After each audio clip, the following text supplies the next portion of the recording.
From WXXI News, this is Connections. I'm Evan Dawson. Our connection this hour will be made in the Rochester City School District when the district has a new budget plan. These deliberations always come with debate. That's nothing new. Today we have a chance to sit down with the superintendent, the board president, and the board vice president. 3 weeks ago, my colleague Noelle Evans reported on some of the heated disagreements over proposed cuts, for example, to student support services. That led to mental health counselors pleading with the district to find somewhere else to cut in the budget. There are always difficult decisions to make, and today we're going to hear from some of the leaders of the district about what they want the community to understand about this process and where it goes next. Let me welcome the guests in studio.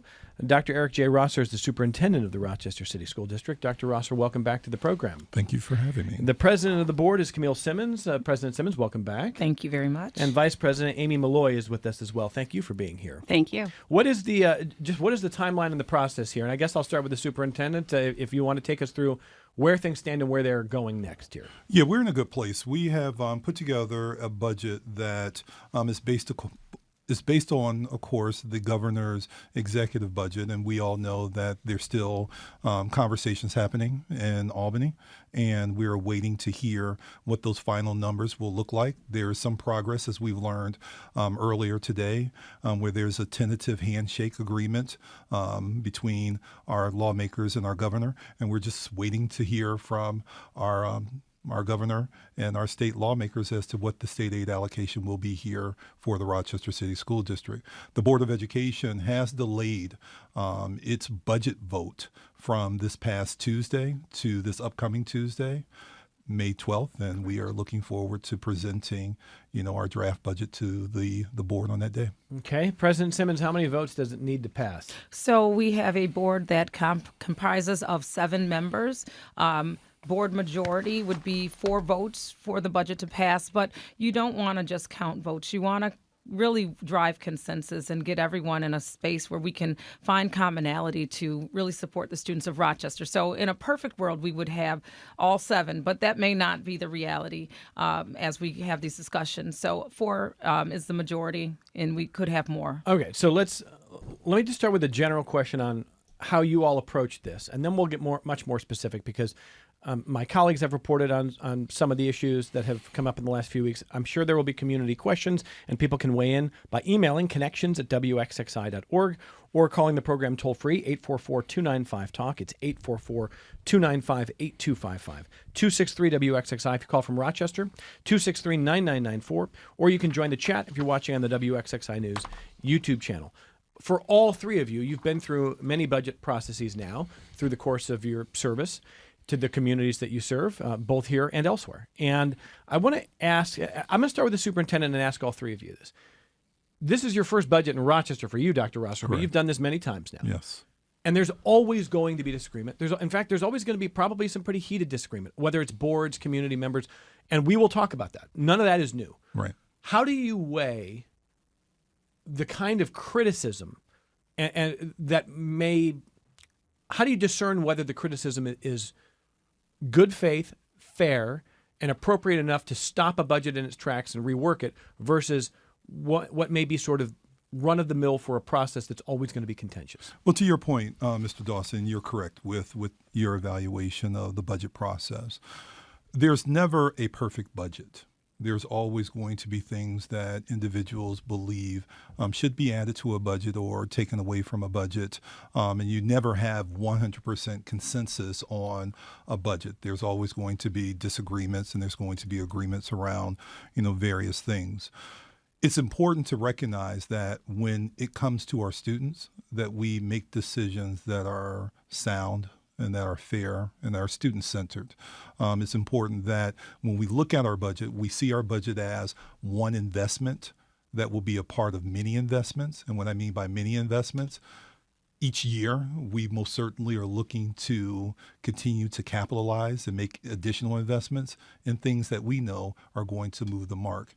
Given that we are a school district that is financially dependent, primarily on the state as well as the federal government, it does make it a little bit more difficult within one of the big five, such as Rochester, to be able to leverage taxes and be able to, go out to our public and get more money from our public to do what's necessary for our children. And being that we're a fiscally dependent school district on those two primary sources, it does, result in us having conversations around dollars and cents.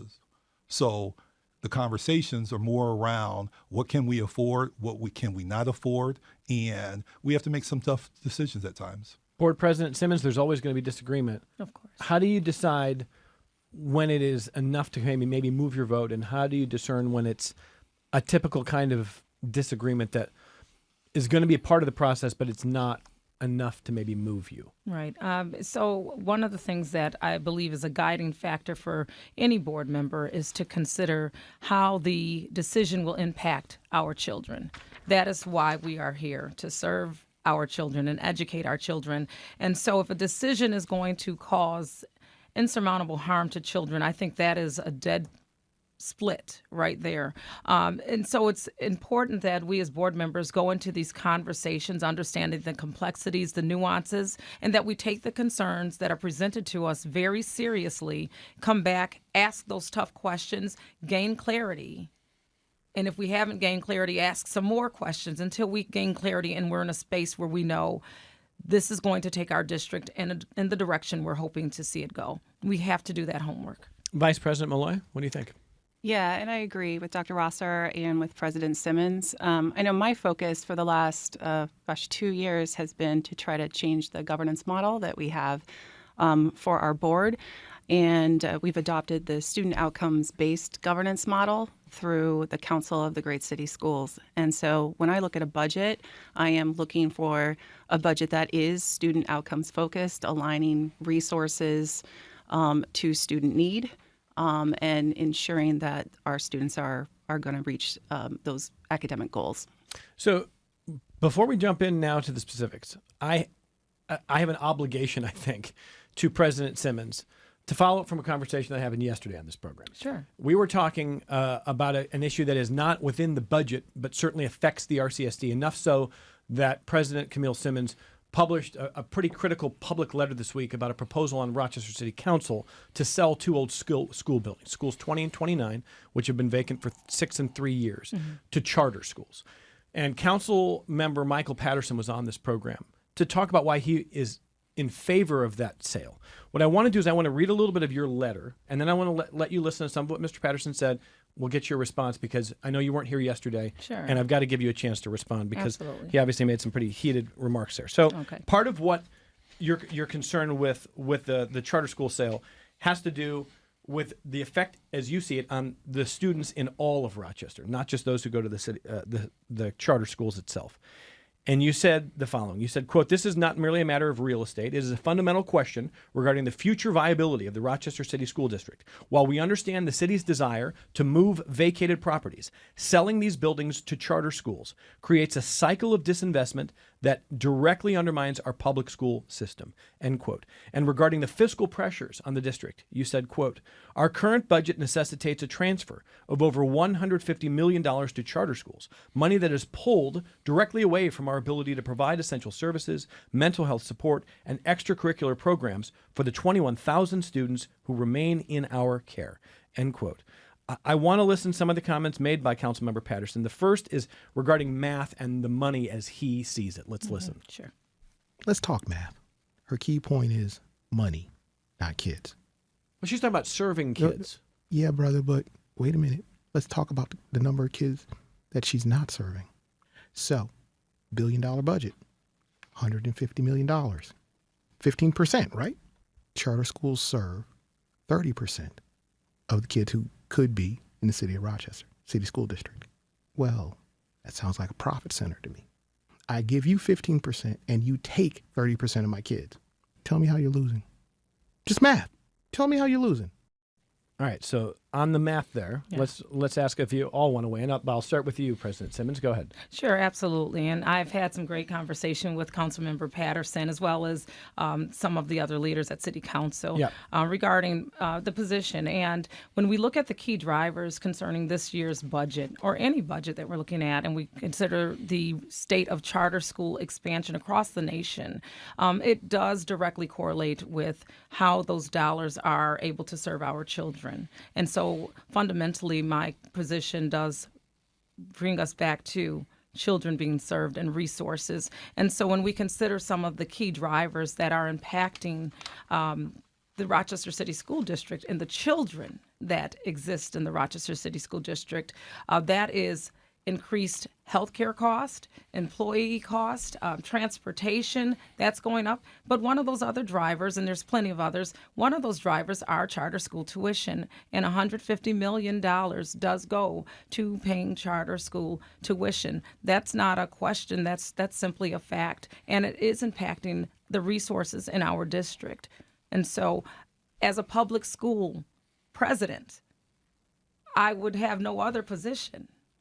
And that's where I stand with that. But right now, for me, having a distinct understanding around how we're moving forward with this budget, how we can best serve the students here in this community, here in the Rochester City School District, is where I want to make sure we get this right, because we've got a vote coming up on May 12th. And I'm sure you've heard all the other conversations, but I think it's a fair conversation that may continue down the road. Okay. Dr. Rosser, of course, you're very familiar with the debate over charter schools in a lot of different communities. And here it is happening now. You heard the council member say that he views this as a win for the district, that it's 30% of the kids who could be going to the district and it's only 15% of the budget. What do you make of that? My response to the question is that I've been 100% focused on the Rochester City School District, and while there has been conversations about charters in our school districts, and I've made my comments about charters and my dismay with the way in which charters are funded through the local school districts, I have not really taken a part of the conversations locally with Commissioner Patterson as it relates to this particular topic. Okay, Vice President Maloy. Yeah, I've been so focused on the budget that I'm worried about the students that we are serving this year. So that's where my primary focus has been. Fair enough. And there's one other comment I want to give the president of the school board the chance to respond to, because this was a comment he made directly about your letter. Mm-hmm. And to be fair, I asked him if he thought this crossed the line. He did not. This is in regards to in his view, the moral question of denying the sale of buildings for educational purposes. Let's listen. To me, it has echoes of the Fugitive Slave Act of 1850 and a request for restrictive covenants, because, they're literally was saying, don't sell, even though we don't own the building, we don't want you to sell it to charter schools, which is a restrictive covenant, because these schools get in the way of our money. And there was no comment on children. There was a comment on money. Okay, President Simmons, go ahead. Well, I think that anyone who understands the merit and the texture of who I am knows that I'm 100% about students. That is the life work that I've done. So although I can appreciate Councilmember Patterson's comments and how he may have interpreted the letter fundamentally is always about children. Anything I stand for is about children, and that's not to be debated, because the truth, it just is. That's the only comment I can render in that regard. By the way, for listeners who missed that program yesterday, right now it still looks like a 6-3 vote on Rochester City Council, and they need 7 votes to get that sale through. But that could change. We'll see. We'll be covering that later this month with our WXXI News team there. Let me ask all three of our guests what they want to focus on from the top line here. So the headline of this budget is, obviously there's always hard choices, but let's go around the room. Dr. Rosser, what's the story of this budget to you for the community? So this budget, there's been a lot of focus on this budget, particularly around the social emotional needs of our students. But there's a lot of great things within our budget that really speaks to the instructional needs of our students. We have increased school-based allocations per pupil in our budget. There are greater coaching and intervention supports, reading specialists, multilingual supports, and expanded pre-K programming in our budget as well.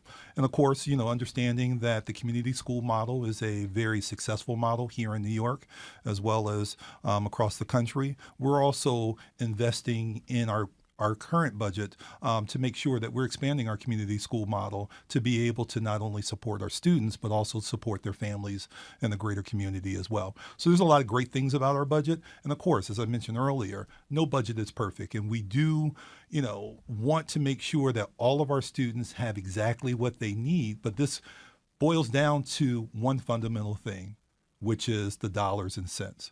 Our revenue does not equal our expenditures. And given that fact, it's important that we then have to look at what we currently have based upon the governor's run and then make some tough decisions around that. And let me say this as well, because, when we first published a preliminary budget back in March, there were many more cuts that were articulated. The team has been working very hard to identify internal efficiencies. We've also been having conversations with local philanthropic organizations to see whether or not they would like to provide some assistance. And we have one philanthropic organization who is providing close to $1 million, to help us extend and expand our community school initiative. We have been working day in, day out to reduce the number of cuts, particularly in the social emotional area. Originally we started out with 30.5 social workers that were going to be cut based upon us not having a revenue stream. And based upon dollars that have come in, we have made restorations. Currently, as of today, we're down to 10 social workers and down to 8.5 counselors that we currently don't have a funding source to be able to support those individuals. We're not debating with individuals about whether or not we believe that our children could use more. We all agree with that, but it really boils down to a dollar and cents piece where if we don't have the financial resources to support it, then we most certainly can't place it in our budget. A couple points on that before I get your colleagues on this. Is the cut of 10 social workers and 8.5 counselors, is that the hardest cut in this budget? If you had a little bit more to work with, is that the first restoration that you would go to? Most certainly. Most certainly. And so when counselors in the community, people who are pretty well known, people like Melanie Funches, are pleading with the district saying, just go anywhere else. Promise that you won't cut any and cut something else that's hard. I know you've heard those pleas. What do you say to them? We can most certainly continue to have those conversations, but when it comes to our children, we all know that our children experience and value art and music. We most certainly understand that giving our test scores, particularly around ELA and math, that our students need greater support in those areas. When we look at our dropout rate of 60%, we know that we have an instructional problem in our school district, and we need to make sure that we protect the instructional program and continue to make strong investments in the instructional program. When we look at the provision of student supports across the district, it's just not the school district social workers and school counselors. We have school safety officers who are there to provide a level of social emotional support for our children. We have Pathways to Peace in our school district. We have a very great partnership with the Center for Youth, and they have a number of their Center for Youth counselors in our school district, and each of our schools providing great support. So when we look at the totality of the student supports based upon what is provided to our students each and every day, our students are receiving much more than many other school districts in this region and many other school districts across the state. And that's not me saying that our children would not benefit from more, but it boils down once again to a basic understanding that if there's not a revenue stream to support more, then we can't invest in more. Okay, around the table then. Do you agree that this is the hardest cut in this budget? When we consider the needs of children here in Rochester, this is a difficult piece, and hearing 30 social workers were potentially going to be compromised is a scary thing to hear, especially, again, when we know there's evidence that we're living in a time where students really need that social emotional support. And so talking about 30 social workers and being able to reinstate the budget to a space where we're down to 10 is a very different conversation, and I'm encouraged by it. Should something really great happen, I would love to see, additional social workers reinstated, but we have to take a look at where we are as a district as well. So I'm happy that that number has declined and that we were able to reinstate so many positions. Vice President Maloy, if you had a little bit more to work with, where's the first restoration you'd go to? Anything social emotional related. I've been a big advocate of that in my time on the board. Our students need those supports, and similar to what Dr. Rosser has already said, we don't want to see cuts anywhere. How do we balance that with the grim reality that within 5 years we could potentially be in the hole almost $400 million? We have a declining enrollment in this district. We're down to 21,000 students. Additionally, if we continue to operate with the same footprint that we have, we just continue kicking that can down the road. There needs to be restructuring efforts, and that is a huge part of the reason why we hired Dr. Rosser as our new superintendent, was to help to restructure this district so that we are fiscally sound moving forward. But with that being said, as an educator, I want to see as few cuts as possible I want them to be furthest away from the classroom. I want those social emotional supports for our students. And I have grave concerns about supporting our SPED populations, our special education students in our district. We are seeing an increase in our district of our SPED populations, and it kind of goes back to the charter school conversation, in that we have fewer resources to help those students who otherwise they're not going to get served in the charter school setting. You don't think students in that population get served in charter schools? I think there's some cherry picking that happens in all of those schools. And I didn't want the conversation to go in that direction, so I apologize. But really, we are a district with almost very soon to have about 30% of our population as special education students, and the resources needed to serve students and make sure their needs are being met, they're increasing. It's not just the social emotional stuff; it's just the academic supports that are needed for those populations. And let me ask you, admittedly, a very ignorant question. This is a district that's nearing a 30% population of special ed students, you said, right? I might be a little off in that. I think that. Does that sound about right, everybody? It's creeping up. It's creeping up. What would that have been a generation ago? What percentage of the school population likely? I mean, again, none of you were in service positions in this district, but... And what I can say, that this is not a phenomenon that's taking place only in Rochester. It's a Right. phenomenon that's taking place across the state, and it's a phenomenon that's taking place across the country. When I have conversations with my colleagues, other superintendents in other cities, particularly urban environments, we're all facing the same thing: increasing numbers of students with greater need. And those greater needs, of course, come with, the need to provide additional resources and supports for those students. So here's where my ignorance comes in. Is the growing percentage that's in that special ed category because we are diagnosing more broadly, or is it because there are legitimately more students who have needs than used to? I think it's a both and. Yeah, I think it's a both and. It is both Yeah. and? Yeah. Yeah.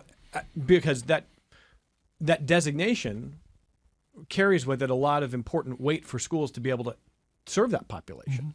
A lot of different supports. So that's why I asked, because it's similar to the conversation we have in general. I'll pick one particular community, the autism community, where the diagnosis of autism used to be 1 in 125, then 1 in 100, then 1 in 86, and then now it's moved down significantly. But a lot of the experts, and I am not one, so please don't anybody quote me on this, is a lot of that's because of the ability to understand the breadth of the spectrum. Correct. And so anyway, I think it's an important distinction. But it's also important to know that's a significant population that you serve. And this is not a charter school, not charter school debate. That is for another day. Don't worry, Vice President Maloy. but a challenge nonetheless. Okay, so now what we're going to do is after we take our only break of the hour, I want to read about some of the other plans that are have been floated in this. And I've got some phone calls and emails that we can take here. We are sitting down with the superintendent of the RCSD, Dr. Eric J. Rosser, and the president and vice president of the board, Camille Simmons, Amy Maloy, are with us. We're talking about the budget, and we'll come right back with them on Connections. This is Connections. I'm Evan Dawson. So during a brief break, Dr. Rosser handed me a document here. It's student support staffing by school and programs. And for the lay public, Dr. Rosser, in general, whether it's through documents like this or through conversations like this, what do you most want the community to understand about this budget that you're working on and where things stand with supporting students across these schools? So thank you very much for the question. So, of course, we're all concerned and want to make sure that the social, emotional, and wellness health of our students is where it needs to be so that they can be prepared for a high-quality educational experience. Within the Rochester City School District, and I've made these comments previously by stating that there are a lot of resources, there's a lot of richness in what Rochester has to offer our children, both in school and out of school. And the document that I provided, which will be made available on our website tomorrow, no later than tomorrow, really outlines per school what those provisions for student support services are. So I mentioned, there are social workers in our schools, there are counselors, there are SSOs, there are Center for Youth Individuals. We have over 20, we have 20 currently mental health clinics in our schools. We have health clinics in our schools. There is telemedicine that students have access to. We have a very vibrant rock restorative team who provides support not only to students but also to our staff members. And as I mentioned previously, we also have a great partnership with the city with Pathways to Peace. And these are just simply a number of high-level partnerships. We have other partnerships with the Gandhi Institute. We have partnerships with Teen Empowerment and other community-based organizations that push into our buildings to provide that social emotional support for our children. As I've always stated, 80% of our students' waking hours between kindergarten and 12th grade is spent in the community, whereas 20% is spent within the four walls that we call school. We cannot rely on the school by itself to provide for all of the needs for our students, which is why we employ a school, home, and community approach to addressing the holistic needs of our students. So they're just not receiving what we know they need in school, but they're also receiving it within the community and throughout the community. I appreciate not only this document, but really all data, and I think the community appreciates transparency. On that note, let me read an email from a listener named Michelle, who says, I'm a city resident and parent of a current RCSD high schooler and a recent RCSD graduate. I've looked at the draft budget book online to try to better understand the dollar amounts involved and where those dollars go. If we take the total expenditure of roughly $1.1 billion and divide it by the anticipated enrollment of, she says, 19 to 20,000 students, that gives me a number of between $54,000 to $68,000 per pupil per year. This is an amount that could plausibly pay for a private tutor for each kid. So the question is, where does all that money go? There are, of course, many fixed costs like buildings and retirement benefits. Can you give us a sense of what fraction of that $55,000 to $65,000 per pupil total is available to be directed to an actual school building to support the people who are directly supporting the kids? Page 11 of the draft budget book talks about a total allocation per pupil unit that is an index of how much funding goes to a school building per pupil. This figure is listed as $160 per pupil. Is that per pupil per day? So that's from Michelle, who's been reading a lot, apparently. Right. Thank you, I'm Michelle. glad that she's involved, and thank you very much for being a graduate of the Rochester City School District and also have children in the Rochester City School District. So the per pupil allocation is a per pupil allocation that's provided for each student in each building. So every building, if you have a student who does not need additional services, they receive $160 per student.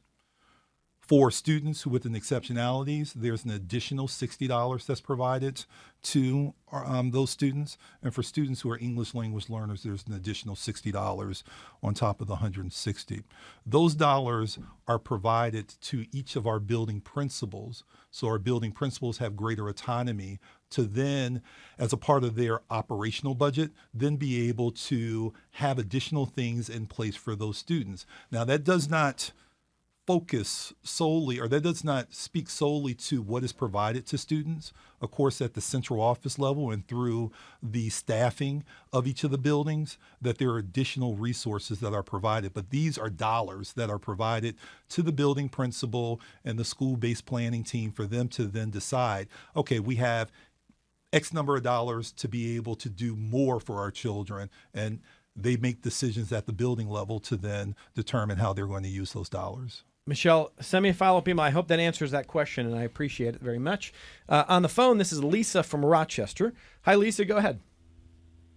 Hi. Thank you very much for having this program. I really appreciate hearing from the public school officials, and I'm biased toward public schools because I believe that we're all in the same boat, and it's just kind of xenophobic to try to say that, oh, well, our kids must do better than everybody else's and that sort of thing. I was really troubled by one of the comments yesterday that seemed to denigrate, credentialed education professionals.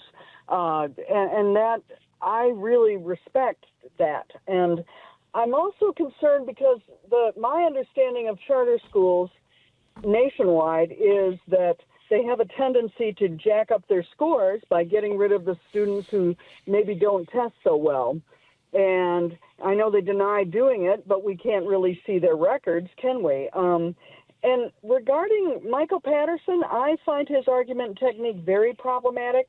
I truly appreciate the emotion and the appeal to private school people who advocated for this, but this is a piece of public property. It's part of the Rochester Commons. And I don't think emotion should be the deciding factor.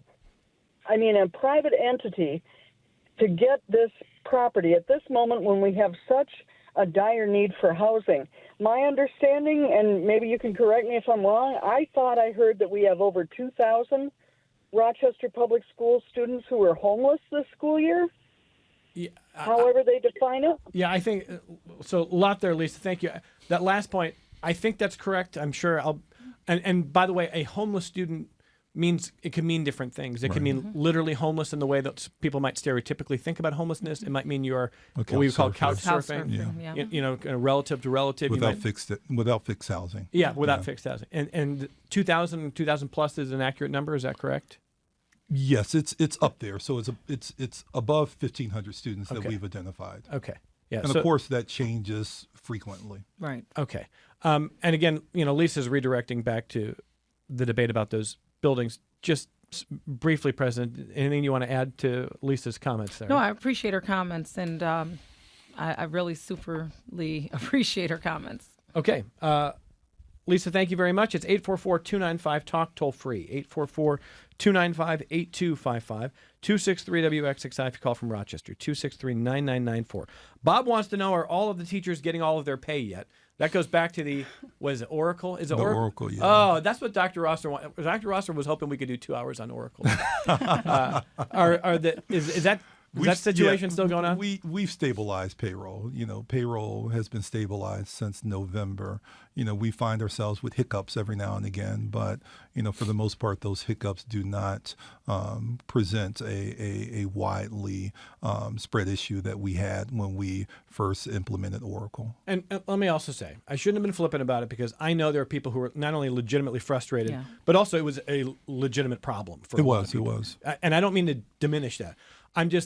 Dr. Rosser gets in, and it's like this dam breaks, and I'm just thinking about the superintendent coming in, like, welcome to Rochester. I'm trying to empathize with the superintendent while also realizing these are fair questions. Yeah. Okay.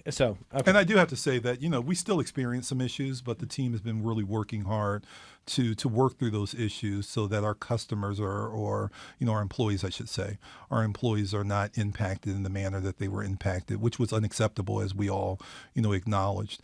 There are still some issues every now and again, but like I said, those issues are below 1% of our payroll each and every payroll cycle. So, we're trending in an area that is par for payroll when it comes to large organizations and institutions such as the Rochester City School District. A caller named Mike from Greece called in, couldn't stay on the line, but he says he believes the RCSD is using, in his words, an antiquated transportation model, and most parents of K through 6 children don't want their kids to walk. In general, any thoughts on Mike's comments there? I'm not really understanding the full context of his question, but one of the things I will say, as the new superintendent, not so new now, I've been on board for about 9 months now, but one of the things that we're going to be continuing to do is to analyze the organization from A to Z. And we do recognize that there has been some transportation challenges here in the Rochester City School District, as they are in many large urban school districts. And we are working to really fully understand those issues and make sure that we are correcting those transportation program. And if I may just add, please. I appreciate Kids are not at school, they're not going to learn. And so I think that we're also looking at efficiencies there. Yeah, and if I can just add to, we recognize that particularly here in the Western New York area, where the winters aren't as pleasant, and we do recognize that our students sometimes have to stand outside for a long period of time to wait for their buses. We are looking, as a part of our budget, to provide an app by which parents will then be able to understand where their child's bus is. So instead of a child waiting outside for the bus, that they can understand that the bus is around the corner and make it to the bus stop at that point in time.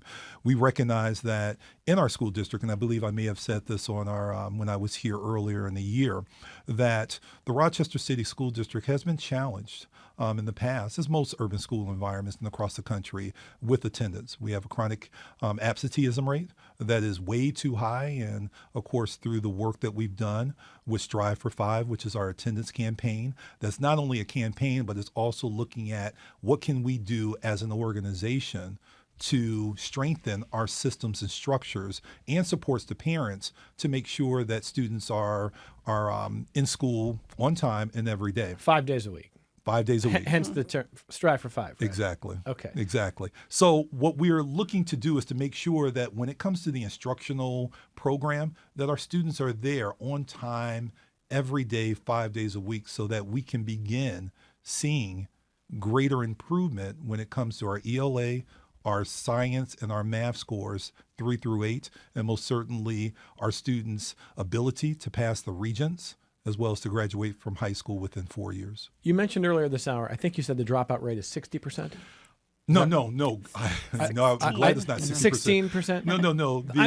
I heard high it school, as 60, and that's why I flagged it. I said, I don't think that I heard that correct. and maybe I misstated. I'll go So back let's and get listen this to right. So the high school graduation rate is 60%. High school graduation rate Right. is 60%. Right, meaning students graduate, 60% of our students graduate within 4 years. Okay. It doesn't mean that the other 40% are dropouts. It just means that it takes them longer to graduate from high school, either 5-6 years to graduate Okay. from high school. What is the dropout rate? What did I hear? I didn't mention the dropout I rate. thought we had, but Okay. oh, yeah, that's what I heard. But And yeah, maybe I it was- misstated. You must have I must misspoke. have missed. Yeah, I was speaking about. See, that's the why we wanted the clarity. No, I appreciate that, because my wife probably would have hit me in the head and said, you misspoke. You don't have a 60% dropout rate, which we don't. We Okay. don't. We have, No, it's you not. don't. Okay, but you have a 60% graduation rate in 4 years. 4 years. Okay. How is Strive for 5 going? I mean, realistically, I'm not looking for PR. I'm looking for reality. Like, are you seeing strategies that actually get students who previously were not coming for 5 days a week Yes. 5 days a week? Yes, we see How that. do you do it? How do we do what? I mean, how does it work? How are you effective? There are families who have all kinds of challenges. We Right. talked about the homelessness issue. Right. You talk about poverty, working multiple jobs, and for kids who are not going to school 5 days a week, there's a lot of different reasons, but there's not. I mean, we've covered this for years on this program. There's not like a simple answer. They're like, well, why don't you just go do it? Right. So I'm No, wondering it's- how Strive for 5 is working. Right. It's a multi-layered approach, making sure that there are supports for our students, making sure that we have connectivity with community-based organizations and social service entities to make sure that if we know that little Eric J is not coming to school because he may be in a homeless situation, that we have an individual who is there to then identify what the need is and to provide a intervention so that need is then met. We have our students, of course, who are promoting Strive for Five. We had students over at Edison Tech who have recently put together, some video productions in which we're going to be airing on our social media and elsewhere, sort of promoting the Strive for Five. We have students who understand that by being in school every day, they will most certainly be able to find success in school and most certainly beyond school. And go ahead. If I can add, I think it's also important that we educate families around seat time in school. So getting to school, but also remaining in school, because again, families are trying to survive, be it going to work, transient situations that are happening, but getting your child to school and keeping them in school, because we are seeing some students who may leave a little earlier in the day. That seat time can accumulate when it comes to classes. And so if we're talking about literacy and math, we need our children to be there to get the full instruction to succeed. And to that point, too, where we have found where students have missed school, we have a very vibrant virtual academy program where it allows students to then, particularly at the high school level, begin to catch up from courses that they may not have done so well in. So it's a multi-layered strategy when it comes to supporting students and getting them ready for graduation. Our goal is to make sure that more of our students are graduating within 4 years. We understand that there are a number of social determinants that have nothing to do with the school district that do prevent students from graduating on time. And our goal and our obligation to our students is to make sure that they have multiple opportunities to get back on track towards graduation. Let me also share some of the criticism of the budget from one of your colleagues. This is a letter that was sent by Beatrice LeBron last week about why she currently is not supporting the budget. And she directs my attention to her concern that not only is, in her view, it's not about necessarily one particular cut. It's the summation of a number of changes that, in her words, quote, each of these initiatives on its own requires deliberate planning and community engagement. Attempting to execute all of them at once is not realistic and will create operational failure points across the district. And she's talking about some of the following: reductions to critical student support that we've talked about, social workers, guidance counselors, home hospital teachers, cuts to Rochester International Academy, the elimination of pre-K 3 within certain schools, the restructuring of early childhood programming into 2 centralized centers, the relocation of existing pre-K programming alongside the opening of 2 new sites, the creation of a new parent center or centers while core support is being reduced, and she says reductions to pre-K leadership while expanding student complexity. So, I mean, that's a short list. It's actually a longer list that she gives, but her bigger point is all of those things are going to be hard, but this budget's going to try to do all of them at once, and if we do that, in her words, it's going to create systemic failure. So, Dr. Rosser, I'll start with you. I'll ask all of that about that. I know you're familiar with the letter and the criticism. What do you make of it? Well, I can appreciate, the perspective of all, including our commissioners. That perspective have led to deeper conversations and presentations to the Board of Education on our strategies for, putting these things in place. I am not in a place where I have never put forward an effort to bring about change where change is necessary. I've been in school districts from Buffalo to Atlanta to D.C. to even in Poughkeepsie, where we have made great progress when it comes to meeting the needs of students through employing and developing and implementing multiple strategies all at once. And this is not, when we look at the things that we're looking to do, some of this is putting a shovel into the ground and getting started with the work and creating the foundation so that we can continue over a number of years to continue to build upon each of those areas. Tell me if I'm wrong here. You respect the concerns in this letter. Oh, yeah. But you reject the idea that you can't do all of those things. Well, I've just through my experience and understanding, what can be done in a school district, as people always say about my leadership, I'm one who will continue to work hard on behalf of our children. And I will lead a team to make sure that when it comes to our community schools initiative, I have a group of individuals who are focused on that. When it comes to preschools, I have a group of individuals who are focused on that. When it comes to our instructional program, I have a group of individuals who are focused on that. So I do believe with what we're putting forward is something that can most certainly be accomplished, as I mentioned, over the number of years. And some of the stuff is just us putting, a shovel into the ground and moving some things forward and continuing to improve and make additional investments in those areas. President Simmons, your colleague sends me a note saying she does not believe the budget has the votes to pass right now for the reasons she listed here. Do you agree or disagree with that? I think that there are some challenges and concerns that we've all had conversation about, and we've all gone into deliberate budget conversations around that. Our recent deliberations, where administration brought in presentations to help us better understand the thought process behind things, and I think, I know that those presentations fundamentally brought forward a better understanding of the planning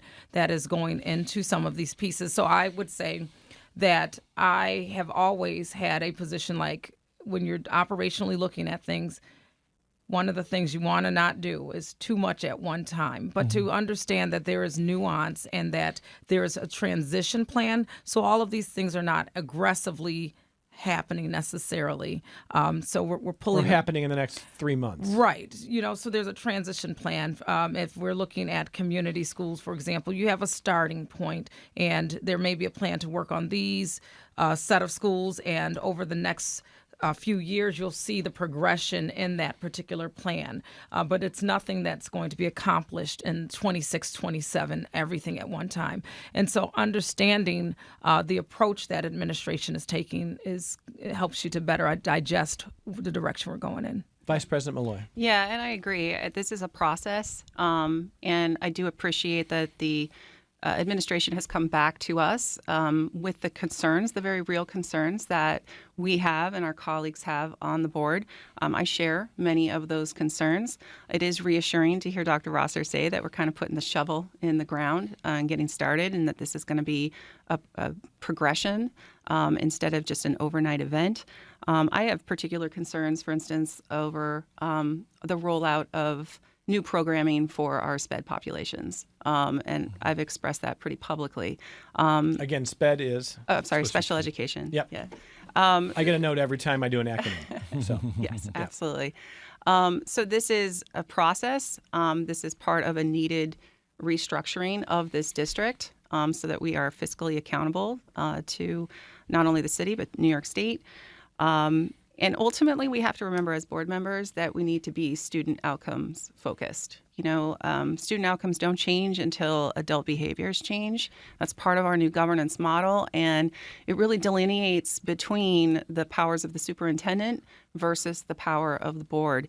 The day-to-day operations of this district are planned and executed by the professional that we have hired, that is our superintendent, and we are in charge of governance. Now, that doesn't mean we don't care about the inputs into our system, and we want to make sure that they're being rolled out in a responsible way, but learning to stay in our lanes, and we can still advocate, but that is why we hire a superintendent, is to create these plans and then roll them out. Well, I must say, please. I have to say that the Board of Education, I respect what Commissioner LeBron has put forward, Yeah, me too. and what our community members have put forward, what our educators have put forward. These are very real concerns, and so we're having this conversation here, but trust me, behind the scenes, we are asking all types of questions. We are having all types of conversations because those things have to happen. We have to gain understanding.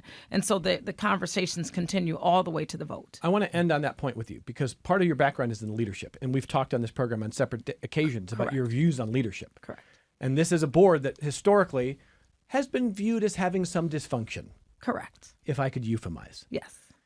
And I know it's important to you to be able to say, we don't have to agree, but we can do it substantively. Is the board in a healthier place right now? In this last minute, let me ask you, do you think the board's in a healthier place to disagree firmly, even if you don't even have the votes right now? Can you do that and still be productive? I'm very encouraged by how our board is moving forward, and we are not all on the same page when it comes to different things. And that, I think, when you're making important decisions, that is critical, and that's actually something people probably want to see, that we're taking this serious and that we're kind of challenging each other's thoughts and open to each other's thoughts. And I'm encouraged by that. And not always agreeing does not mean that we're dysfunctional. And I think we are handling it in a functional way right now. Yeah, I mean, look, a diversity of viewpoints should make any organization better. Absolutely. If it can stay substantive, focused on the work.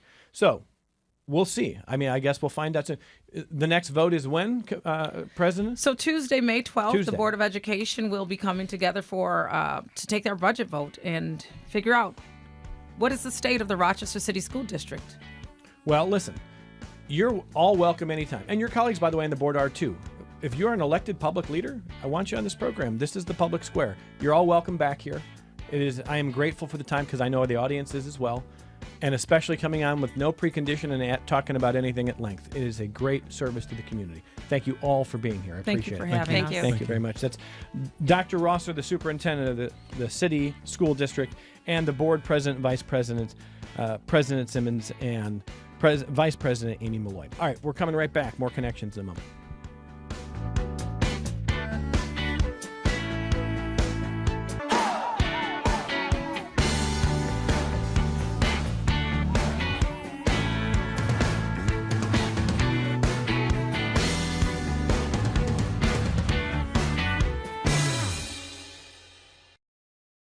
This program is a production of WXXI Public Radio. The views expressed do not necessarily represent those of this station, its staff, management, or underwriters. The broadcast is meant for the private use of our audience.